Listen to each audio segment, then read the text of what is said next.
que nous venons de lire de l'histoire de Marie qui portait Jésus, elle est notre modèle. Elle est un modèle tellement concret de quelqu'un qui porte Jésus sauveur en lui. La première chose que j'aimerais vous dire, la première leçon, c'est que tu n'auras jamais Jésus sauveur en toi si tu ne fais pas une expérience du Saint-Esprit. Je peux vous enseigner la Bible, je peux vous donner plein de versets, je peux vous expliquer plein de choses, mais pour vous, vous ne porterez pas Jésus sauveur en vous si vous ne faites pas une expérience de l'ombre du Saint-Esprit qui passe sur ta vie. Moi, j'ai grandi dans une église traditionnelle et je n'ai jamais compris le message de l'évangile. Le mot évangile, j'avais entendu souvent. Mais je ne comprenais pas ce que c'était. Et quand les gens me posaient une question comme qu'est-ce qu'on doit faire pour aller au ciel? Ah, c'était une cote. Ah, alors je me disais, première chose qu'il faut faire, c'est mourir. Tu ne vas pas au ciel si tu ne meurs pas. Alors, désolé, c'est passage obligatoire. Et puis après, bon, quand tu pars en croisant les doigts, en espérant que tu as fait plus de bien que de mal. Voilà. C'est à peu près la limite de ce que je comprenais. Vous voyez, je ne suis pas le seul à penser ça. Et c'est seulement un jour, quand je suis allé dans une réunion, où pour la première fois de ma vie, j'ai entendu le message de l'évangile prêché. Et quand j'étais là, je me souviens encore, j'étais scotché. J'ai entendu ding, ding, ding, ding, ding, ding, ding, ding, ding, ding, ding, ding. Les lumières ont commencé à flasher. Tout d'un coup, j'ai compris. J'ai dit, c'est ça l'évangile. C'est ça le message. C'est pour ça la croix. C'est pour ça Jésus est venu. C'est pour ça la résurrection. Maintenant, je comprends. Maintenant, je comprends. Et à partir de ce moment-là, eh bien, j'étais plus en train de tâtonner avec mes petites réponses qui n'étaient pas de réponses. Maintenant, je pouvais expliquer. Des choses que d'autres ne m'ont pas expliquées, eh bien, je pouvais l'expliquer maintenant à d'autres. Et pour moi, c'était tellement important parce que non seulement j'ai compris, mais j'ai compris l'importance de ça. Parce que c'est une chose de comprendre le message, mais c'est une autre chose de comprendre l'importance de ça. Parce que sans le message et sans vivre cette expérience, eh bien, cher ami, l'être humain n'ira pas au ciel, tout simplement. Et moi, je souhaite que chaque être humain qui vient sur mon chemin, eh bien, chaque être humain qui puisse aller au ciel. Mais la réalité, c'est que ce n'est pas possible s'il n'y a pas une expérience du Saint-Esprit qui vient sur la personne et qui produit en cette personne le Jésus sauveur dans sa vie. Alors, la première chose, c'est que, eh bien, on a besoin d'une expérience de Dieu. Sans quoi, Jésus Sauveur ne sera jamais dans notre cœur. Et c'est pour ça que je suis tellement heureux pour cette ado hier soir, Claudia. Parce que moi, elle était dans la réunion 2-3 fois peut-être. Et puis, c'est pas qu'elle était fermée, c'était pas ça. C'était simplement que pour l'instant, rien ne s'était passé. Pour l'instant, rien ne s'était passé. Et hier soir, eh bien, je sais pas ce qui a été déclenché par ton message. Gaëlle, elle était contente, hein. C'est la première personne qui a répondu à Jésus après ta prédication. Magnifique, magnifique. Mais pourquoi est-ce qu'elle a donné sa vie à Jésus hier soir et pas la dernière fois que j'ai prêché? Parce que j'ai bien prêché la dernière fois qu'elle était là. Je lui dis, mais alors, je me fais un complexe alors. Eh ben parce que... oui. Mais pourquoi est-ce qu'elle a répondu hier soir et pas la dernière fois quand j'ai prêché? Eh bien parce que hier soir, l'ombre du Saint-Esprit est passée sur sa vie.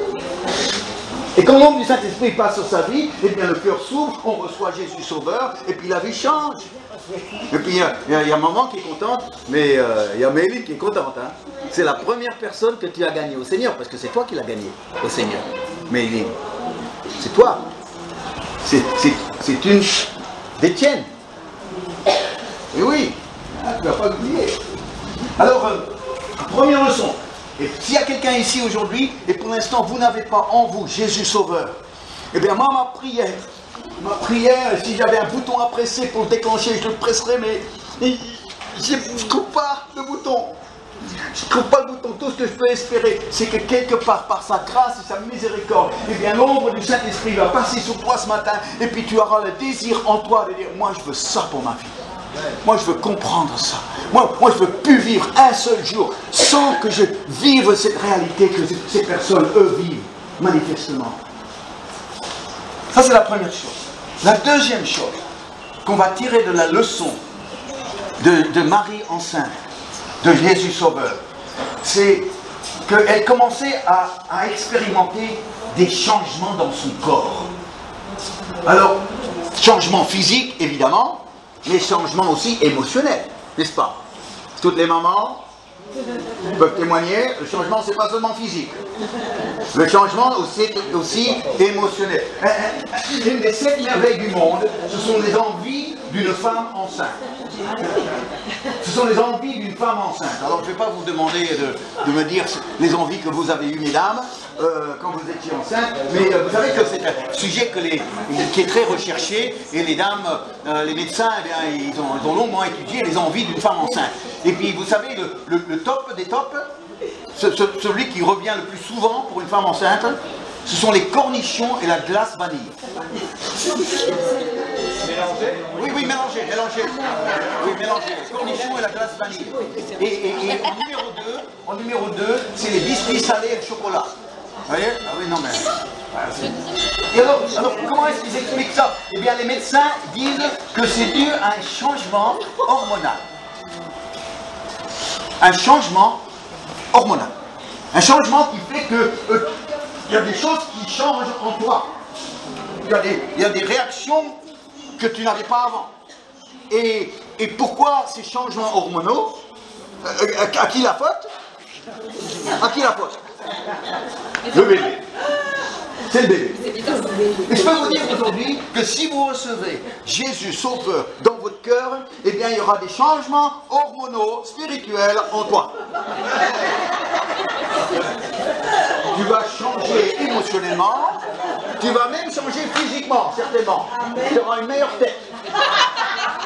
Et oui, il y aura une meilleure tête. Mais il y a des changements qui se passent. Et à qui la faute? Le bébé qui est en toi. Le Jésus Sauveur. Et c'est sa présence en toi qui fait que tu n'es plus le même. Pourquoi? Parce que intérieurement, c'est l'effet bébé sur la maman. Et ça, c'est pas à négliger. Et si c'est vrai sur le plan naturel, c'est aussi vraiment vrai sur le plan spirituel. Celui qui a Jésus Emmanuel seulement, Dieu avec moi, c'est pour moi. Dieu est pour moi. Tout est pour mon bien-être. Je me sens mieux avec Dieu. Je suis un peu plus soulagé avec Dieu. J'ai appris à faire confiance. Tout ça, c'est bien. Sauf que ce n'est pas Jésus Sauveur. Et quand tu as un chrétien qui a Jésus Emmanuel, pourquoi est-ce qu'il vient à un culte? Il vient à un culte pour retrouver ses amis chrétiens, il vient à un culte pour être béni, il vient à un culte pour recevoir la prière quand ça ne va pas, il vient à un culte pour s'encourager dans la foi parce qu'il a eu une semaine difficile. Voilà, ça c'est Jésus Emmanuel. Mais quand tu as Jésus Sauveur, tu viens dans un culte et puis tu demandes qu'une seule chose, c'est de voir quelqu'un découvrir ce salut. De voir ce Jésus Sauveur se manifester encore au milieu de nous. Quand tu as Jésus Sauveur en toi, le salut des autres est très important. Quand tu as Jésus Sauveur en toi, eh bien, tu invites quelqu'un à une réunion qui ne connaît pas le Seigneur. Quand tu as Jésus Sauveur en toi, et quelqu'un donne sa vie à Jésus, tu es content. Et moi, je suis content. J'apprends la nouvelle hier soir. Claudia a donné sa vie à Jésus. Ouais. Pourquoi? Ben parce que j'ai Jésus Sauveur en moi. Quelqu'un qui a Jésus Emmanuel, il va dire, oh c'est bien. Qu'est-ce qui s'est passé à la réunion? Oh, il y a une fille de 15 ans qui a donné sa vie au Seigneur. Oh ouais, super. Quoi? Bof. Tout ce que tu veux me dire, c'est bof. Non. C'est que tu ne comprends pas les enjeux. Tu ne comprends pas l'importance. Tu ne comprends pas le miracle que cela représente sur cette terre, dans une vie. Ça, c'est parce que je suis centré sur moi, et Jésus Emmanuel, eh bien, c'est celui qui s'occupe de moi. Et Jésus Sauveur, c'est Jésus qui sauve les hommes. Et qui offre la vie éternelle à quiconque le reçoit de sa part. Donc ça, c'est la deuxième leçon que nous tirons de Jésus, de Marie enceinte, de Jésus Sauveur. La troisième leçon que nous tirons, c'est quand Marie enceinte a rencontré sa cousine Élisabeth qui est enceinte.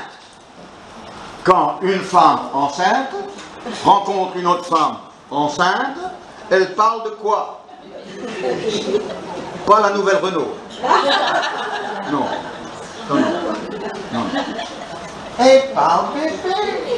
Et vous pouvez lire dans Luc chapitre 1er, si vous continuez la suite de la lecture, que quand ils se sont retrouvés, elles ont parlé bébé. Et pourquoi? Eh bien parce que quand tu es enceinte de Jésus, Sauveur, et tu rencontres une autre personne qui est enceinte de Jésus, Sauveur, vous allez parler de quoi? Eh bien vous allez parler du salut.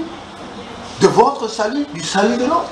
Pourquoi? Parce que c'est toute son importance. Pourquoi? Parce que vous avez compris qui est Jésus et quel Jésus vous portez en vous.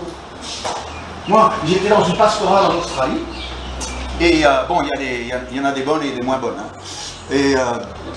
Et donc, avant que l'orateur prenne la parole pour cette pastorale, ils ont demandé 2 témoignages de pasteurs qui vivaient quelque chose dans leur église.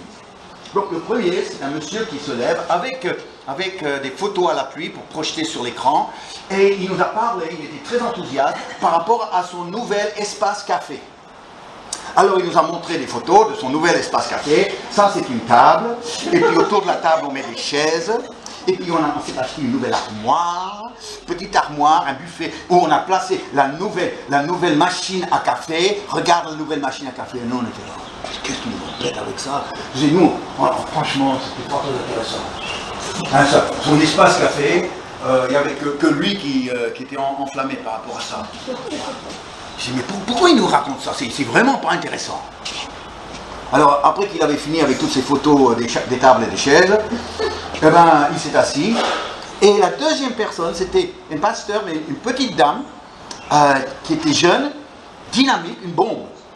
Et puis elle est là, elle était en train de nous parler de tous les drogués dans sa ville qui sont en train de venir dans ces réunions et de prêcher l'évangile, et les drogués se donnent à Jésus, ils sont libérés de la drogue, et les parents n'en reviennent pas, et les parents viennent pour essayer de comprendre ce qui arrive avec leurs jeunes, et puis les jeunes parlent avec d'autres jeunes, ils reviennent, et puis ils sont sauvés, ils sont libérés de la drogue, et puis des jeunes vies transformées. Et moi j'étais comme ça. Ah, c'est magnifique! Ah, bah, c'est magnifique! À côté, il y avait un qui disait la table, et les chaises, et la machine à café, tu vois. Et puis l'autre, les drogués qui sont en train de rencontrer Jésus, et leur vie est en train de changer. Vous voyez la différence? Vous voyez la différence? L'un c'était Jésus Emmanuel, Dieu est avec moi, on a eu un don, on s'est acheté une nouvelle machine à café. Et l'autre c'était Jésus Sauveur. Il sauve des jeunes, et les jeunes vies sont transformées, sauvées d'une mort prématurée, avec un sens à leur vie, et puis ils peuvent se lever, et puis vraiment comme le fils prodigue, dire j'étais mort, mais il est revenu à la vie, j'étais aveugle, mais je vois, alléluia. Aujourd'hui, quel Jésus est-ce que vous portez en vous? Beaucoup de gens qui se disent chrétiens, ils n'ont jamais compris Jésus Sauveur, ils n'ont que le Jésus Emmanuel, et c'est tout ce que Dieu peut faire pour eux, c'est tout. C'est tout. Donc, quand 2 personnes qui sont enceintes de Jésus Sauveur se rencontrent, eh bien c'est plus fort qu'eux. Ils doivent partager ça. Ils s'enflamment avec ça. Ils sont encouragés par ça. Ils se réjouissent profondément par ça. Mais non, je ne veux pas vous vexer si vous avez acheté récemment une nouvelle machine à café. Si vous l'avez reçue pour Noël, eh bien je suis très heureux pour toi. Mais il y a plus dans la vie que votre nouvelle machine à café. Il y a plus.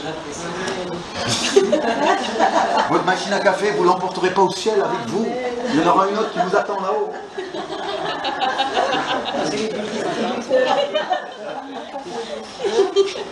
La quatrième chose, la quatrième leçon que nous allons tirer, c'est quand une femme est enceinte, toutes les décisions sont prises en fonction de l'enfant. Le rythme, les horaires, Les priorités, c'est Sa Majesté bébé qui décide. Il n'est pas grand, mais il est très puissant. Il suffit de poser la question à Fred. Là, c'est mademoiselle Anastasia qui décide. Et Fred, elle vit au rythme de la petite. Mais ça, c'est normal, ça. Ça, c'est normal. Mais quand toi, tu es enceinte de Jésus Sauveur, eh bien, c'est Jésus Sauveur que tu portes en toi qui va finalement peser sur toutes tes décisions, sur toutes tes activités, sur tout ton timing. Pourquoi? Eh bien, parce que c'est lui qui est le plus important de ta vie. C'est lui qui est le plus important de ta vie. Alors, c'est vrai que il y a des modes, hein, et en ce moment, je ne sais pas si vous avez remarqué, mais les hommes se sentent plus concernés par l'accouchement et la grossesse. Avant, c'était, bon, moi j'ai fait ma part, maintenant qu'elle se débrouille. C'était un peu macho comme ça. Mais maintenant, les hommes, ils commencent à prendre le congé paternel, tout ça, ça devient plus, attends, c'est mon enfant aussi. Et ce qui est amusant, c'est que les pères disent, maintenant, nous sommes enceintes. Vous avez pas entendu ça? Si. C'est pas elle qui est enceinte, c'est nous sommes enceintes. Ah bon? Nous sommes enceintes. C'est une phrase que l'on entend les messieurs dire parce qu'ils veulent se sentir concernés, tu vois. Alors, non, c'est pas la femme qui est enceinte. Nous sommes enceintes. Il prend la responsabilité pour ça. Alors, quand Joseph, lui, le fiancé de Marie, il découvre que Marie, elle est enceinte. Il sait que c'est pas lui. Ça se sait, n'est-ce pas? Ça se sait si c'est toi-même ou pas. Donc si c'est pas lui, c'est quelqu'un d'autre. Et si c'est quelqu'un d'autre, elle me joue un coup. Elle me fait un coup. Alors pour Joseph, c'était pas nous sommes enceintes. C'était elle est enceinte. Et alors, il a dû recevoir, lui, une visite d'un ange pour lui expliquer que finalement, t'inquiète pas, calme-toi, tout est bon, ça c'est Dieu, c'est un miracle, tu vas voir, il y a l'enfant qui va naître, c'est le fils de Dieu, etc., etc. Joseph, il est soulagé, et puis là, à partir de ce jour-là, son discours, c'est « nous sommes enceintes ». Il prend la responsabilité de l'enfant. Et à partir de ce moment-là, eh bien, toutes les décisions que Joseph va prendre, c'est en fonction de l'enfant. C'est en fonction où ils vont aller, c'est en fonction de l'enfant. Il décide d'aller déménager en Égypte. Pourquoi? Eh bien, parce que l'enfant est menacé par Hérode en Palestine. Donc il faut qu'ils aillent en Égypte pour le protéger. Donc toutes les décisions maintenant, c'est en fonction de l'enfant qui est né. L'enfant qui est là. Et aujourd'hui, eh bien, je peux vous le dire, quand vous avez Jésus Sauveur en vous, vous allez voir que c'est tellement précieux. C'est tellement précieux que c'est l'enfant que vous portez en vous, ce Sauveur, qui finalement pèsera sur toutes vos décisions, sur vos priorités, sur vos choix dans votre vie. De la même façon qu'une maman s'occupe 100% de sa petite, eh bien, de la même façon que quelqu'un qui a reçu Jésus Sauveur, eh bien, s'inquiète de faire toute sa volonté et de lui plaire en toutes choses. Il y a un passage dans le prophète Osée. Osée, c'est un des petits prophètes, pas de taille, mais parce qu'il n'y a pas beaucoup qui est écrit. Mais il dit une phrase tellement importante. Il dit « Sa venue est aussi certaine que celle de l'aurore. » Sa venue est aussi certaine. S'il y a une chose que je peux vous dire, c'est que sa venue est aussi certaine que l'aurore.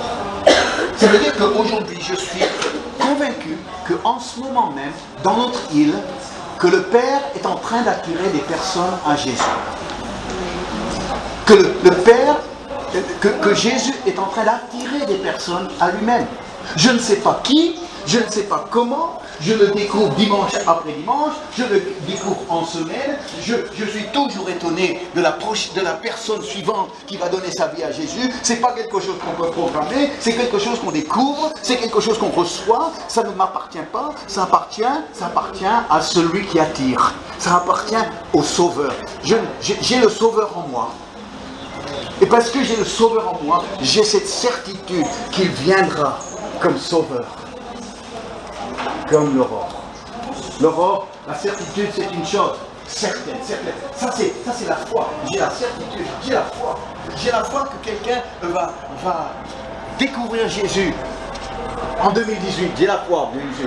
Tu n'as pas beaucoup de foi, hein, 365 jours, tu ne vas pas te tromper. J'ai la foi que Jésus va entrer dans la vie de quelqu'un avant la fin de 2017. J'ai la foi de ça. J'ai la foi pour ça. J'ai la foi. J'ai la certitude. Sa venue est aussi certaine que l'aurore.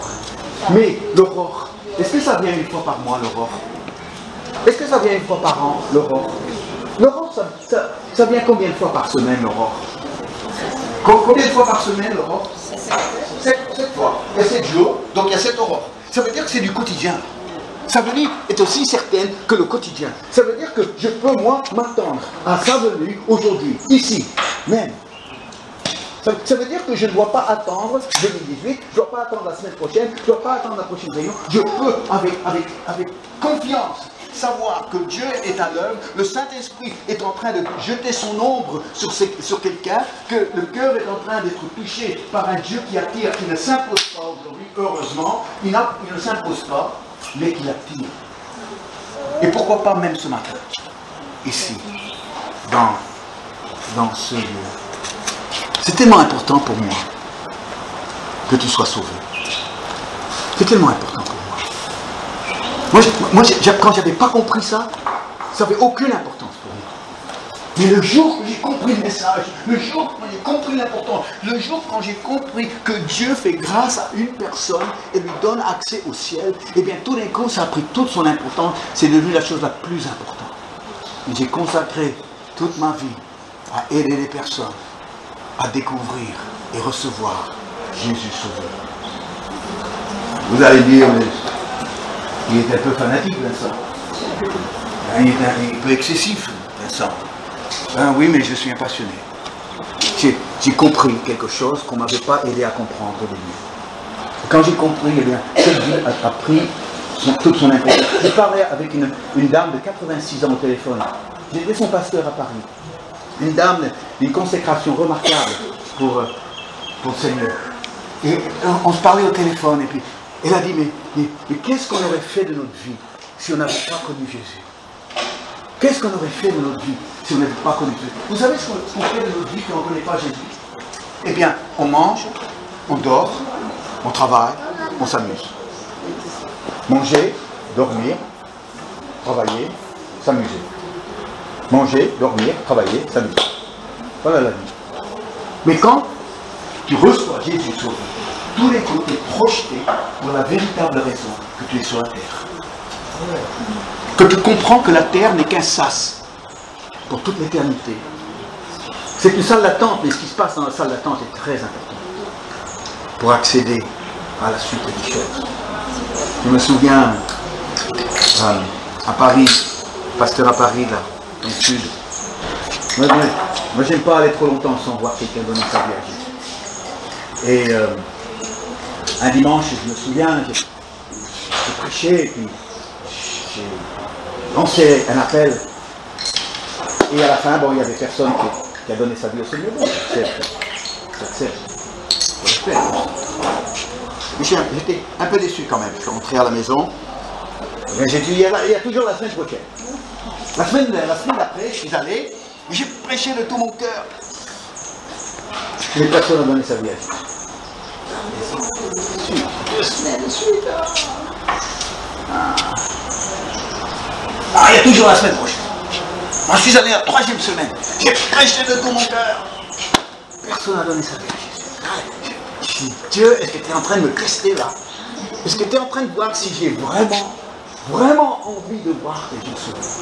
Si je crois vraiment à l'importance du salut, que j'ai vraiment Jésus Sauveur en moi. Est-ce que c'est un test? Parce que je crois que parfois Dieu, il nous met dans des circonstances pour voir de quoi nous sommes faits.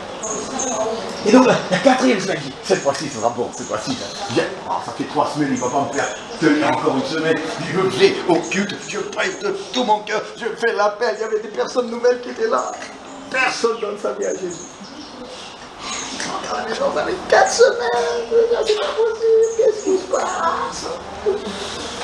5e semaine, 5e semaine, Seigneur. Ça fait long. Ça fait long. Je vais la 5e semaine, je prête tout mon cœur. Je lance l'appel. Personne d'autre. Je rentre à la maison. J'étais découragé, déçu. Maintenant, c'est la veille de la 6e semaine. Et je sens le poids. J'ai un cri dans mon cœur. Seigneur, qu'est-ce qui se passe?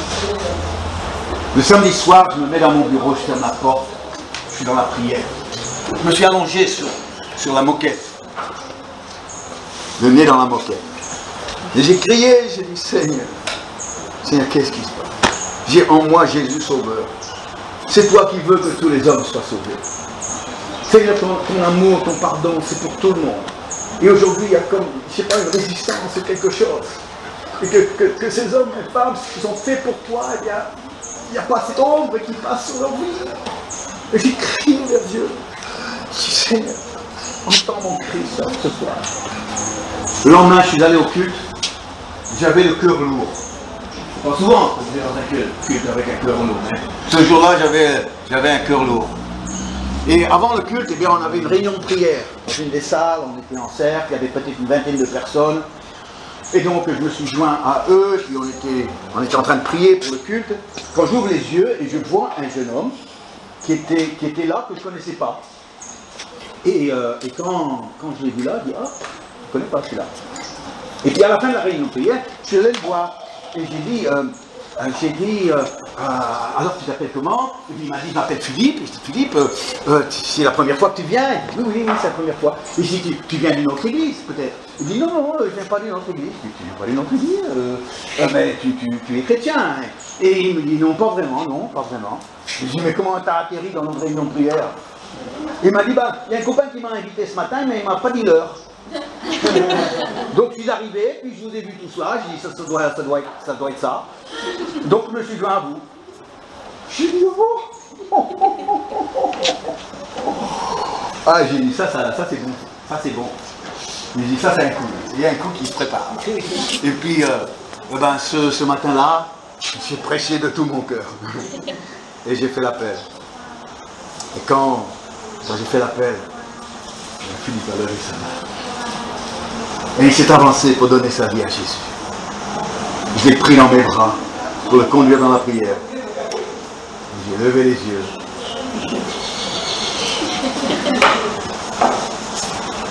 Jésus, sauveur. Que tu sois sauvé, c'est tellement important pour Dieu. C'est tellement important. Tellement important pour moi. Mais finalement, la clé c'est toi. La porte est fermée pour l'instant. La seule poignée pour l'ouvrir, elle est à l'intérieur.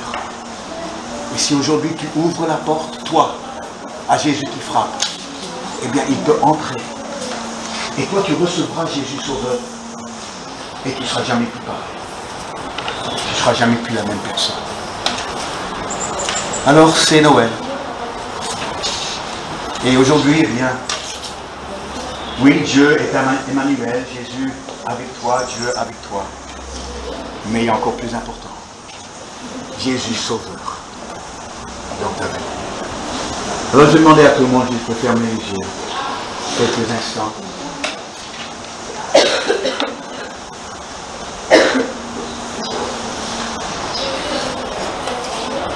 Il y a plusieurs d'entre vous que je ne connais pas ou que je connais très peu. Je ne sais pas où vous en êtes avec Dieu, où vous en êtes avec Jésus. Manifestement, par votre présence ici, vous n'êtes pas contre. Mais il y a beaucoup plus que ça. Je crois que par votre présence, ta présence ici, c'est aussi une indication, non seulement d'ouverture, mais de quelque chose qui est en train de se passer en toi, que tu ne comprends peut-être pas toi-même. Ta venue n'est pas anodine. J'aimerais même te dire que c'est Dieu qui t'a fixé un rendez-vous dans ce lieu. Cette veille de Noël. Aujourd'hui, j'aimerais t'accompagner. J'aimerais être à tes côtés pour que tu donnes ta vie à Jésus. Que tu le reçoives dans ton cœur comme Jésus Sauveur. Que tu sois comme une femme enceinte du salut. Et de ta vie dégagera aussi le salut pour les autres. Mais la clé, cher ami, la clé c'est ce que tu feras maintenant. Ce que tu décideras. Comment est-ce que Dieu nous parle? Il ne nous parle pas avec une voix audible ou bien de l'écriture dans le ciel. Il nous parle en mettant des désirs dans nos cœurs. L'adversaire, c'est les doutes, les peurs, la timidité. Mais notre ami, c'est nos désirs. Et ce que Dieu fait, c'est qu'il met nos désirs, afin que c'est nos désirs qui nous poussent vers lui, pour le découvrir, pour le connaître. Et peut-être ce matin, Dieu commence à mettre en toi des désirs de le connaître son amour, et surtout connaître son salut.